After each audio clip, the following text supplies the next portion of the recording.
Prologue et épilogue vous présentent l'art de blablater. Vous aimez écouter? Ça tombe bien, on adore parler.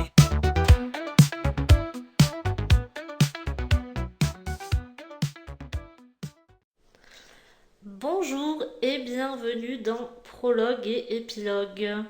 Et oui, on se retrouve après cette longue pause et on se retrouve avec un léger changement de programme. Je devais avoir normalement une invitée aujourd'hui, mais pour des questions de logistique et d'aléas de la vie, ce n'était pas faisable. Ce n'est pas grave, ce n'est que partie remise et on se suffit à nous-mêmes car on est une femme forte et indépendante. Donc ce sera entre vous et moi aujourd'hui. Et j'ai eu envie d'aborder la thématique de l'amour-propre. En fait, j'ai commencé un bouquin d'une écrivaine que j'aime beaucoup, qui est Mona Chollet. Et ce bouquin s'appelle Résister à la culpabilisation sur quelques empêchements d'exister. Pour que vous puissiez vous faire un petit peu une idée du sujet traité, je vais vous lire le résumé, je pense que c'est une bonne idée. Alors, harcèlement, humiliation, insultes, nous sommes bien avertis de ces fléaux de la vie en société et nous nous efforçons de lutter contre eux. Mais il y a un cas de figure que nous négligeons, celui où l'agresseur, c'est nous-mêmes. Bien souvent, résonne dans notre tête une voix malveillante qui nous attaque, qui nous sermonne, qui nous rabaisse, qui nous dit que, quoi que nous fassions, nous avons tort, que nous ne méritons rien de bon, que nous présentons un défaut fondamental. Cette voix parle particulièrement fort quand nous appartenons à une catégorie dominée, femmes, enfants, minorités sexuelles ou raciales. Ce livre se propose de braquer le projecteur, pour une fois, sur l'ennemi intérieur. Quels sont ces pouvoirs qui s'insinuent jusque dans l'intimité de nos consciences? Comment se sont-elles forgées? Donc voilà, vous avez une idée comme ça du sujet exact du livre. Moi, Mona Chollet, je l'avais découvert avec un autre de ses bouquins, qui est Sorcière, la puissance invaincue des femmes. C'est un livre qu'on m'avait offert et j'ai adoré. Donc j'ai décidé de me plonger un peu plus dans l'univers de cet écrivain. Et je sais qu'elle a fait aussi un autre bouquin dans la même série un peu, qui est donc Réinventer l'amour. Et je pense que ce sera ma prochaine lecture. Enfin bref, vous avez compris, j'aime beaucoup Mona Chollet. Et dans son livre, elle a évoqué un concept que j'aurais aimé faire avec vous pendant ce podcast. En fait, elle évoque l'écrivaine américaine Elizabeth Gilbert et son concept face aux pensées de culpabilisation. Pour petite présentation, les pensées de culpabilisation, on y est tous plus ou moins confrontés et je pense que mes collègues souffrant de troubles anxieux pourront témoigner que dans notre cas, c'est plus que moins. En d'autres termes, les pensées de culpabilisation, c'est les pensées du type pourquoi j'ai dit ça, je suis trop conne, j'ai échoué à tel ou tel truc, je suis vraiment une merde, pourquoi je me comporte comme ça, enfin quel est mon problème, tout ce genre de pensées vraiment très fun finalement. Et elle met, elle, en avant le fait de se questionner sur la normalisation de cette façon de vivre et de s'auto-flageller, de s'insulter, de se critiquer à outrance. Moi, personnellement, je pense que c'est une super démarche et qu'il y a clairement du sens à se guérir de ce mal. On se dit et on entend souvent qu'il ne faut pas laisser la toxicité des autres nous entraver, mais si on ne règle pas la nôtre envers nous-mêmes, ça équivaut vulgairement à pisser dans un violon. Et notre très chère Elisabeth a élaboré une technique. Elle, ça fait 25 ans qu'elle s'écrit chaque jour une lettre au nom de l'amour. Elle débute sa lettre toujours par la même phrase type: cher amour, que voudrais-tu me faire savoir aujourd'hui? Et le but, ce n'est pas du tout d'être dans la démarche de je suis la meilleure, je suis la plus belle, tout ça. C'est surtout de créer l'idée de l'amour de soi et surtout de distinguer sa condition invariable. Moi, je vous fais une brève présentation pour le podcast, mais si vous voulez en savoir davantage, n'hésitez pas à faire vos propres recherches et éventuellement à vous procurer le bouquin. Moi, je sais que j'aime beaucoup. Bon, voilà, je ne l'ai pas fini, mais pour l'instant, je ne suis pas déçue. Et petite précision aussi, je sais qu'Elisabeth Gilbert, elle a créé un atelier sur un site en ligne. Je vous mettrai le nom dans la description autour de ces lettres. Donc, écoutez, présentation faite, je vous propose donc d'aborder un petit blablatage d'abord sur l'amour de soi, la culpabilité et les conséquences que ça peut avoir sur nous. Et ensuite, je vous propose de vous lire la lettre que je me suis faite à moi-même. Donc, déjà, dans un premier temps, je trouve que notre entourage et notre cercle proche, c'est un élément clé pour développer une conscience apaisée. Dès l'enfance d'ailleurs. À mon avis, c'est très bien qu'il y ait quand même eu une prise de conscience sur le fait de ne pas rabaisser continuellement un enfant et de ne pas le mettre dans une position où ce serait un problème ou un vase vide qui a nécessairement besoin de l'adulte pour se créer une conscience et des pensées.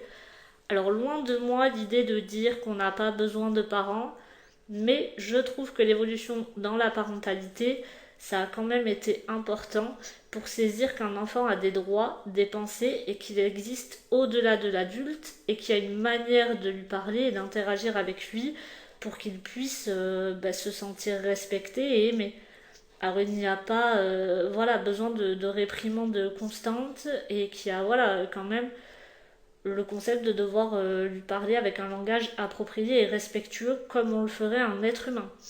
Alors là, je parle des enfants, mais comme le dit Mona Chollet dans l'introduction de son bouquin, on s'adresse pas qu'aux enfants quand on entend ça, on s'adresse aussi aux femmes, aux minorités, et à toutes les ethnies différentes de ce que certains aiment identifier comme étant la norme. La manière d'interagir, elle est importante parce qu'elle détermine vraiment la manière dont on se conçoit en tant qu'individu et que personne. Je sais que moi j'ai un entourage qui est quand même sain là-dessus, mais j'ai pu vivre des choses qui ont un peu entravé l'image que j'avais de moi. Bon, le fameux harcèlement scolaire, n'en parlons pas. Et puis, même la manière dont le corps enseignant a pu interagir. Je sais que quand j'étais à l'école primaire, j'ai eu une institutrice qui avait décrété que j'avais un retard mental. Voilà. Elle l'avait décrété d'elle-même, hein, il n'y avait pas eu d'avis médical, c'est elle qui s'est fait son petit bonhomme de chemin. Et donc elle a décidé de me mettre dos à la classe sur une table seule. Ça a été sa solution. Une solution comme une autre, vous me direz. Alors heureusement ça n'a pas duré, car ma tante qui est donc la femme qui m'a élevée, a très vite mis fin à ce délire et j'ai carrément changé d'école. Mais pendant longtemps, je pensais du coup que j'avais pas les capacités et je me privais de faire des choses à cause de ça. Bon, j'ai envie de dire à cette dame que je n'ai eu aucune difficulté à obtenir mes diplômes, j'écris des bouquins et je suis littéralement sûre d'avoir une ouverture d'esprit et une intelligence émotionnelle meilleure que la sienne. Donc bon, en termes de retard, je pense qu'elle est plus en retard que moi. Mais ce qui est fait est fait. Enfin voilà. Tout ça pour dire qu'il y a quand même une corrélation entre la façon dont on est traité et la façon dont on se traite. Et dans cette idée-là, il y a aussi l'idée de la comparaison qui peut être à citer. Alors je ne sais pas si c'est lié directement à l'enfance ou à la société elle-même qui compare à outrance, bien que l'un n'empêche pas l'autre et qu'il puisse même y avoir un rapport. En fait, le fait d'être constamment en train de regarder comment le voisin se comporte et de lui trouver mille et une qualités qu'on met en comparaison avec nos défauts, ça nous atteint et ça participe à un élan d'autocritique sévère. À mon sens, c'est quand même plus sain d'observer des qualités et d'en faire à la rigueur un moteur et un but, surtout que la comparaison apporte quand même d'autres mots, tels que la jalousie, qui n'est quand même vraiment pas saine. Et personnellement, je sais que j'ai longtemps eu ce truc de me comparer aux gens que j'aimais. Je trouvais mes sœurs, mes cousines, mes copines bien mieux que moi. Plus belles, plus intelligentes, plus drôles, plus féminines. Alors évidemment, je trouve toujours qu'elles sont extraordinaires, mais j'ai doucement arrêté de me comparer et de me poser en victime face à ce qu'elles étaient et face à ce que j'en pensais. Je me suis mise à me trouver des qualités plutôt que des défauts que je pouvais mettre en comparaison. C'est pas du tout dans l'idée de critiquer ce qu'elles sont, c'est surtout dans l'idée de pouvoir se mettre à un pied d'égalité. Voilà, telle personne, je la trouve extraordinaire, très intelligente, ok, super, mais ça ne veut pas dire que je suis rien, parce que moi je suis cultivée et j'aime beaucoup rire. Enfin voilà, c'est pas tant une comparaison, c'est voilà une mise à égalité. J'ai commencé à faire ça avec les gens que j'aimais et petit à petit j'ai essayé de l'élargir à toute ma manière de vivre et notamment à la manière dont je regardais les inconnus dans la rue et ce que je pensais d'eux.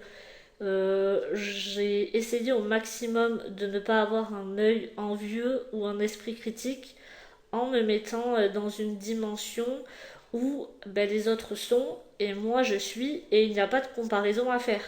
Si quelqu'un apprécie davantage la voisine que moi, ce n'est pas parce qu'il me manque quelque chose, c'est uniquement parce que la voisine a des qualités différentes et qu'elles sont plus en corrélation avec la personne en question.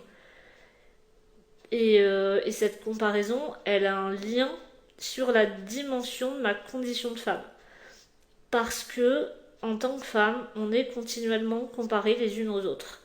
Elle est plus maigre qu'elle, elle est plus jolie qu'elle, elle est plus intelligente qu'elle, elle est plus drôle qu'elle. Alors très souvent, on ne va pas se mentir, ça concerne le physique, mais ça s'arrête pas que là. Et malheureusement, si on ne déconstruit pas ce fait, d'abord on s'entache parce que on conscientise ses idées et on y adhère. Et puis en plus, comme je disais, vient la jalousie et ce côté où, au lieu de développer la sororité, l'entraide et l'amour de l'autre, on interagit mal avec les gens et on a un avis très négatif d'eux, simplement parce qu'en fait, à la base, ça nous met dans l'inconfort. Pourquoi détester une fille qu'on trouve jolie? Pourquoi détester une fille qu'on trouve intelligente? Pourquoi détester une femme avec le corps qu'on idéalise? Le fait qu'elle ait ces qualités-là qu'on ne se trouve pas n'entache pas ses qualités humaines. C'est simplement de la jalousie malsaine qui mine les rapports avec autrui et qui plus est rentre dans le spectre de l'interaction et de la manière de traiter les autres. Donc finalement c'est un cercle vicieux. Mon idée c'est pas du tout de dire qu'il n'y a pas de comparaison dans la zone masculine. Je n'ai pas assez de recul sur la chose, je ne suis pas un homme, je n'en ai pas assez discuté avec mes amis hommes pour le savoir, mais ma déduction c'est que même lors de discussions, quand je parle avec mes amis filles, on ne va pas comparer les hommes. On va plus relater ce qu'on aime et ce qu'on n'aime pas chez eux ou chez la personne en particulier. Et en revanche, quand nos amis hommes apparaissent dans la discussion, il y a forcément un moment où il va y avoir une comparaison. Alors voilà, comme je disais, c'est très souvent physique, mais pas que parfois quoi. Ceux qui me poussent davantage dans l'idée que j'ai, qui est que la culpabilisation excessive est quand même plus féminine que masculine. De ce que j'observe chez les hommes, ils se remettent très peu en question. Quand ils se remettent en question, ils ont la fâcheuse tendance à vouloir rejeter la faute sur les femmes, sous prétexte que ce sont des femmes. Alors évidemment, le patriarcat est responsable de ça. On ne guide absolument pas les hommes à se remettre en question de manière générale. Et je n'exclus pas l'idée que certains hommes sont enclins à la culpabilisation, de par leur passé, leur traumatisme, qui font quand même aussi partie du problème. Mais de manière globale, l'idée, c'est que sociétalement, on pousse plus la femme à culpabiliser et à s'excuser de vivre que l'homme. Et ça aussi, d'ailleurs, j'ai arrêté de m'excuser de vivre. Je m'excusais pour tout et pour rien. J'avais l'impression que mon existence était un problème. Donc j'avais acquis l'idée de ne pas avoir de légitimité. Alors forcément, ça n'aide pas la déculpabilisation. Pourtant, je sais que j'étais la première à dire aux gens d'arrêter de s'excuser pour rien. Et pendant longtemps, j'ai fait la même chose parce que je n'avais pas conscientisé que j'étais moi-même comme ça. Puis lors de ma séparation, il y a environ 1 an, j'ai pris conscience de ce problème et du fait que depuis le début de ma vie d'adulte, c'était de pire en pire. Et j'ai dit stop. Parce que c'est très épuisant moralement de sentir qu'on dérange juste parce qu'on respire. Donc j'aurais du mal à identifier si la cause est traumatique ou de société, même si, encore une fois, je crois que c'était un bon mélange. Toujours est-il que j'en ai eu vraiment marre.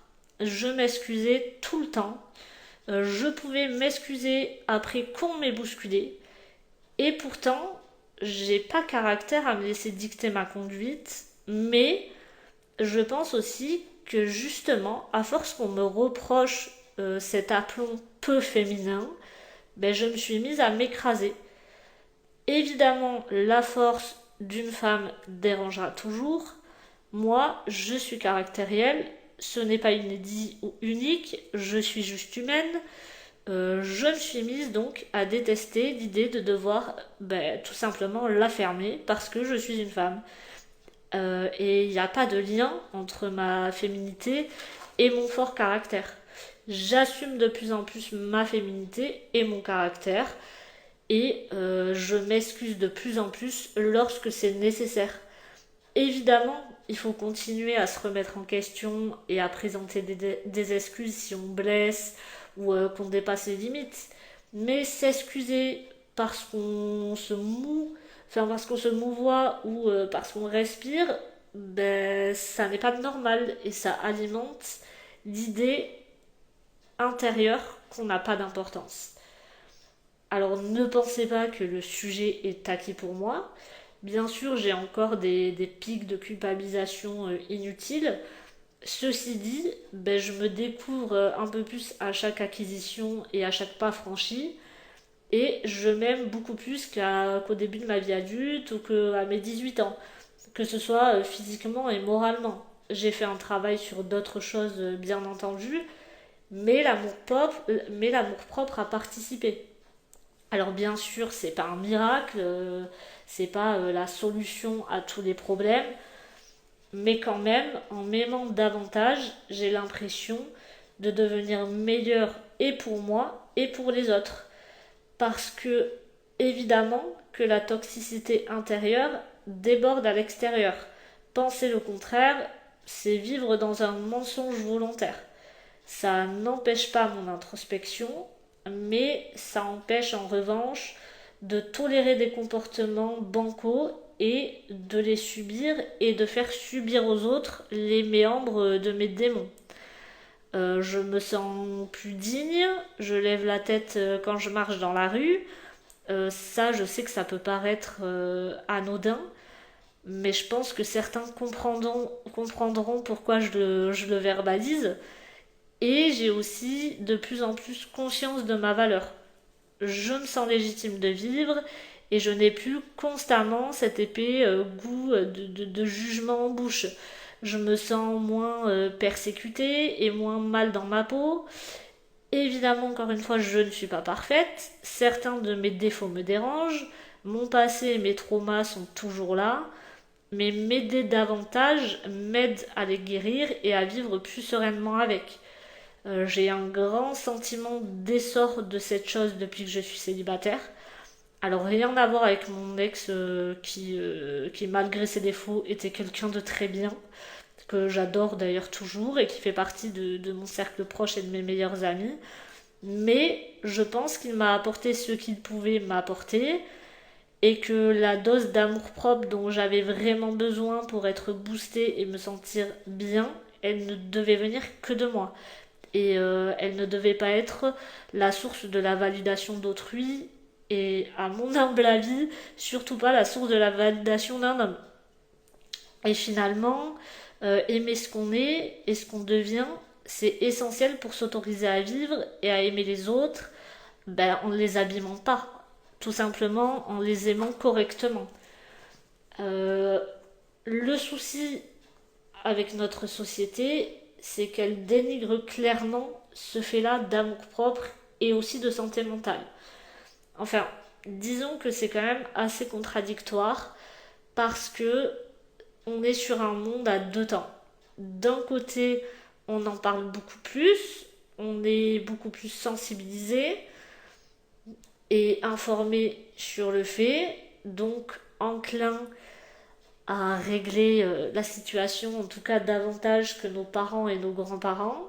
Mais d'un autre côté, c'est encore négligé dans certains cas, notamment dans le monde du travail, bien évidemment, parce que ça ne sert pas du tout l'intérêt du capitalisme, et aussi parce qu'à cause de cette évolution, on a un frein qui se crée sur le deuxième temps.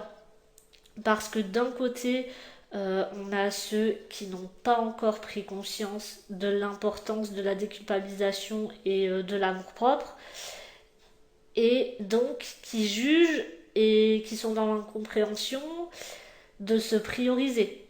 Alors que de l'autre, on a des gens qui essaient de se faire passer en priorité, de se sentir bien et de pouvoir devenir meilleur. Donc, on est voilà sur des freins et en plus de ça, se prioriser, c'est toujours compliqué au démarrage parce qu'il y a la peur de perdre ceux dont on est proche. Et malheureusement, je crois que c'est une peur qui a du sens. Alors on perd pas systématiquement des gens parce qu'on décide d'évoluer ou de travailler sur soi ou de s'aimer davantage. Mais si on n'est pas sur le même temps, les personnes qui n'évoluent pas aussi peuvent considérer que le changement c'est un acte égoïste parce qu'on se priorise et que ça ne sert plus leur intérêt.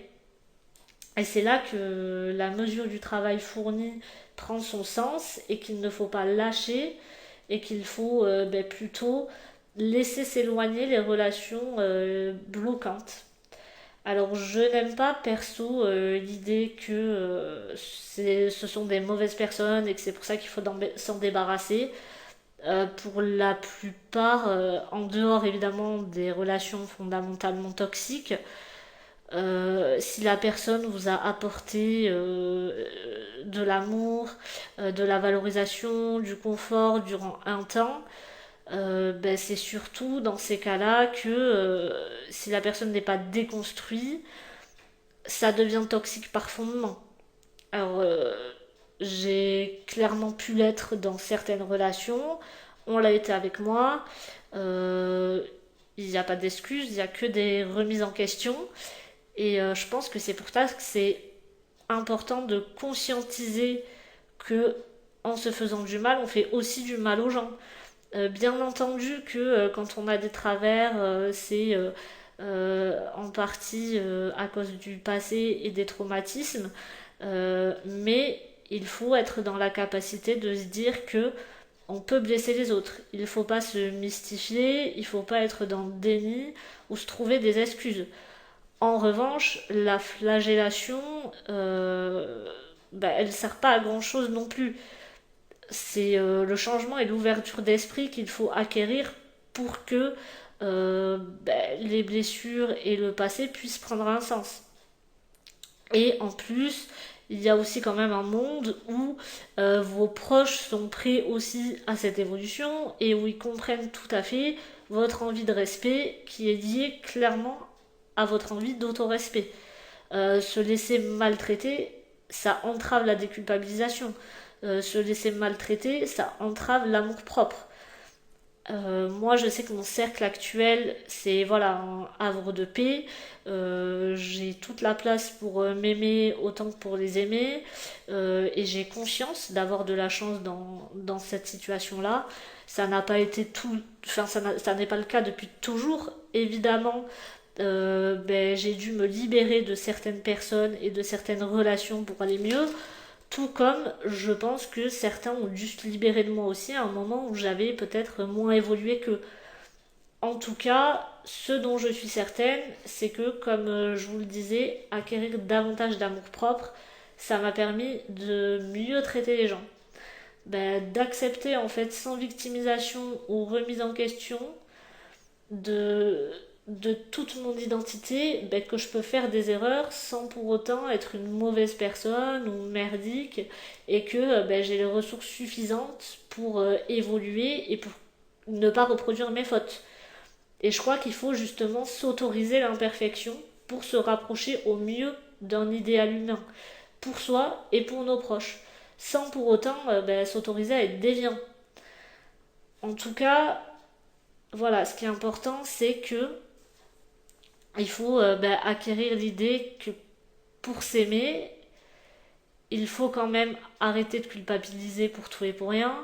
Il y a quand même du chemin à faire, mais la résultante pour moi, c'est que tout change, la confiance en soi, les relations avec les autres. Je voulais vous faire part d'une référence. J'ai très récemment lu Le Don suprême de Paulo Coelho. Et dedans, il y est question d'un décortiquage de l'amour à partir du prêche de Henri Drummond au XIXe siècle.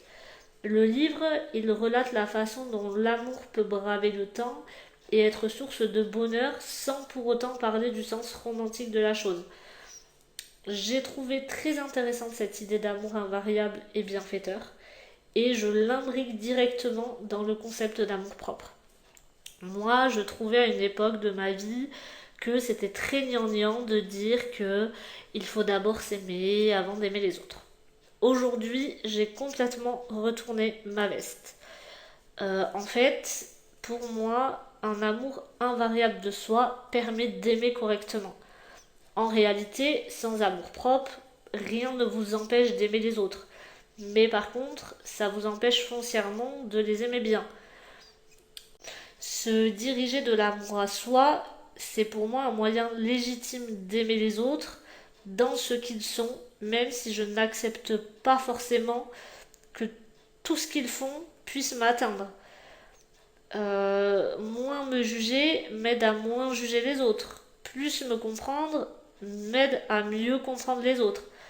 Alors je dirais que l'amour-propre doit en effet être invariable. La lettre aux Corinthiens dans la Bible décrit un peu ce phénomène.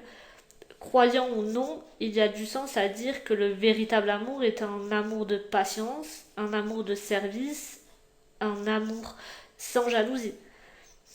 Et finalement, n'y a-t-il pas dans cette définition, sans s'attarder sur la provenance de ces mots, une conclusion toute faite à mes propos? L'amour-propre évite son jugement. Il ne perd pas patience face à nos défauts. Il nous sert autant qu'il sert les autres. Et donc, il évite de laisser la jalousie s'imbriquer. Finalement, le concept est là, il est trouvé, il est validé. En tout cas, moi, je le trouve validé dans mes propos et dans ses définitions. C'est déjà essentiel, j'ai envie de vous dire.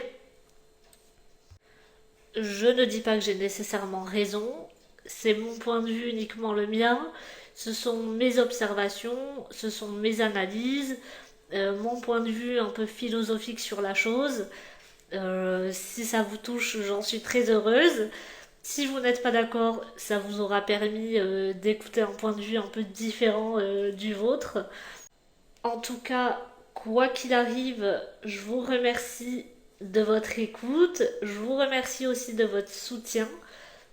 avant de clôturer cet épisode, je vous propose du coup de vous laisser avec ma lettre d'amour envers moi-même. J'espère que ça vous inspirera à faire la même chose. Je trouve que c'est un exercice assez salvateur et moi en tout cas ça m'a fait du bien de mettre un petit peu par écrit toutes ces choses. J'espère que ça en sera de même pour vous. Je vous dis à très bientôt. Cette fois-ci, je l'espère, en compagnie d'un invité. Et puis sinon, j'aurai l'honneur de vous présenter encore un petit peu ma manière de penser et ma manière de voir les choses. Cher amour, que voudrais-tu me faire savoir aujourd'hui? Il y a bien des choses à savoir, et tu as appris bien des choses. La souffrance a souvent contrôlé tes jours et avalé tes nuits. Dans le miroir, tu ne savais pas voir ta vertu. Tu aimais tant te détester qu'il fut impossible pour de nombreuses personnes de t'aimer.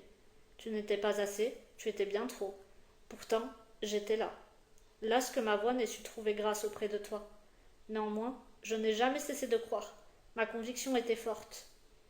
J'ai tant bonheur alors à voir que finalement, elle sut tôt ou tard percer cet épais film noir qui t'empêchait de te voir. Tu n'es pas la meilleure, tu n'es pas la plus belle, tu n'es pas la plus intelligente, tu n'es pas la plus drôle, tu es toi. Être toi, c'est suffisant pour parvenir à vivre. Être toi, c'est suffisant pour comprendre et faire de ton mieux un peu plus à chaque fois. Embrasse cette existence qui se dresse devant. Il faut que tu t'aimes pour braver les combats. Ne l'écoute pas à chaque coup, cet autre-là qui te dit que tu ne sais pas, que ce n'est pas assez pour réussir à te déconstruire. Il y en a des fleurs à cueillir, des rires à explorer, des tempêtes à saisir. Et moi, je saurai te porter, coûte que coûte. Il n'y a en fait que toi et moi. Le monde est vaste, toutes les âmes n'ont pas pris le même chemin, mais par pitié, applique-toi à ne suivre que celui qui est le nôtre. Crois en moi, comme j'y ai cru aussi. Ainsi, d'une plage à une autre, toujours cette félicité te bercera. Aime-moi comme je t'aime, les autres n'auront rien à dire de ça. C'est dans ton souffle que je réside, depuis le premier jour, et ce, jusqu'au dernier.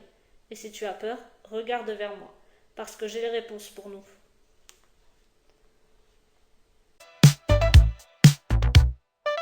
Prologue et épilogue vous présentent l'art de blablater. Vous aimez écouter, ça tombe bien, on adore parler. Prologue et épilogue vous présentent l'art de blablater. Vous aimez écouter, ça tombe bien, on adore parler.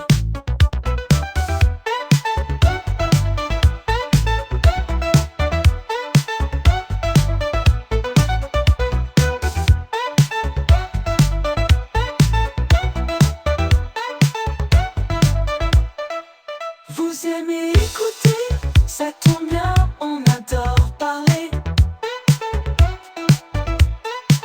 Vous aimez écouter, ça tombe bien, on adore parler.